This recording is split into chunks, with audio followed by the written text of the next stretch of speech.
আমি মরে যাব, তবু তোর ওই দলিলে কিছুতেই সই করব না। তুই মনে করেছিস আমাকে তুই বন্দি করে রাখলেই তুই যা বলবি আমি দলিলে সই করে দেব?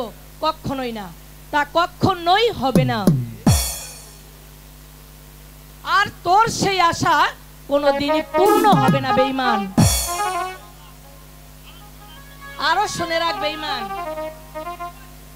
তুই আমাকে যে শাস্তি দিয়েছিস তার বিনিময়ে আমি তোকে দেব অভিশাপ। কি তুই আমাকে অভিশাপ দিবি?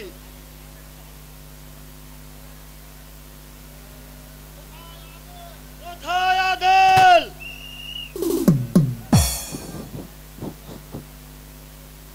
আমাকে কেন স্মরণ করেছো বন্ধু? ওই শয়তান উজিরকে এখানে হাজির করো। আমি তাই করছি বন্ধু, আমি তাই করছি।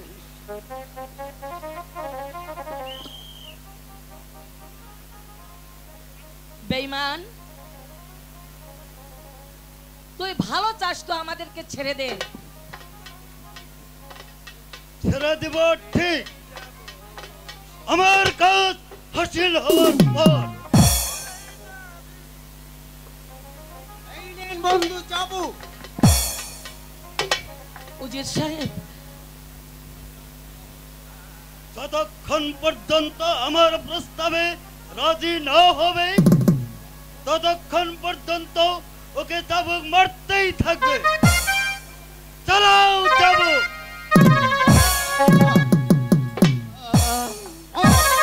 ওনাকে আর মেরো না। ওই সেনাপতির প্রস্তাবে রাজি কিনা? বেঈমান,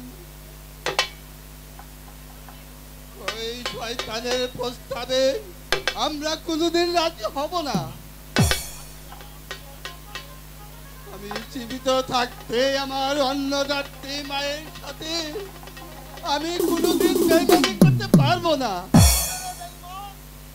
ও মেরে বেঈমান, ও তুই রাজি করে দিবি কিনা?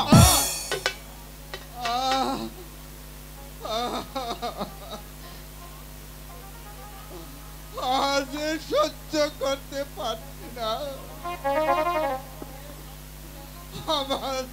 আমার জীবনটা যে শুকিয়ে যাচ্ছে।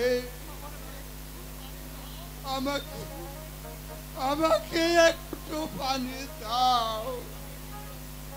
পানি তোকে দিতে পারি যদি ওই রূপসীকে আমার প্রস্তাবে রাজি করাতে পারি। না বেঈমানের দল, তোদের হাতে ক্ষমতা পেয়েছিস বলে আজ তোরা আমাদের উপর অত্যাচার করছিস।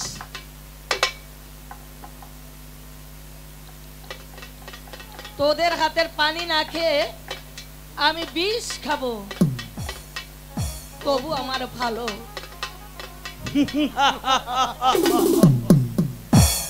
বিষ খাবে কেন সুন্দরী?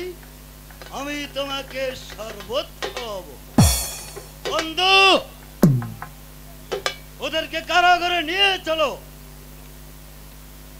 বেঈমান জানোয়ার,